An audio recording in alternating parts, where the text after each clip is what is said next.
অনেক দিন থেকে আমার একটি পাহাড় কেনার শখ, কিন্তু পাহাড়কে বিক্রি করে আমি জানি না।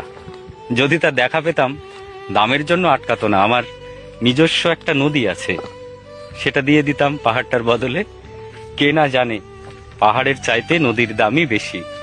পাহাড় স্থাণু, নদী বহমান, তবু আমি নদীর বদলে পাহাড়টাই কিনতাম, কারণ আমি ঠকতে চাই। নদীটাও অবশ্য কিনেছিলাম একটা দ্বীপের বিনিময়ে। ছেলেবেলায় আমার বেশ ছোট্টখাটো ছিমছাম একটা দ্বীপ ছিল, সেখানে অসংখ্য প্রজাপতি। শৈশবে দ্বীপটি ছিল আমার বড় প্রিয়।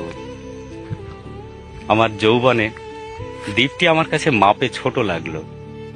প্রবাহমান ছিপছিপে তন্নি নদীটি বেশ পছন্দ হলো আমার।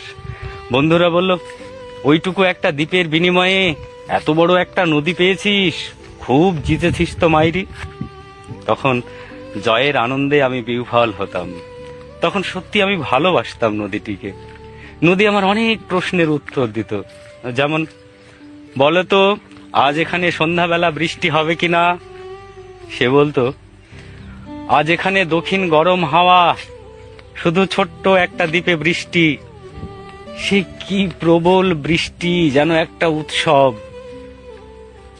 সেই দ্বীপে আমি আর যেতে পারিনি। সে জানতো, সবাই জানে, শৈশবে আর ফেরা যায় না।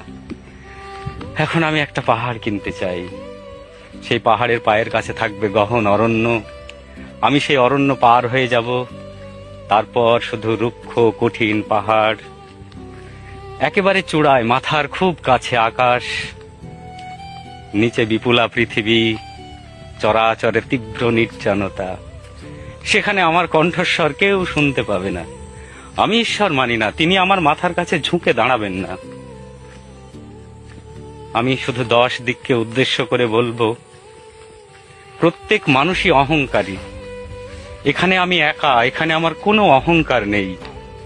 এখানে জয়ী হওয়ার বদলে ক্ষমা চাইতে ভালো লাগে।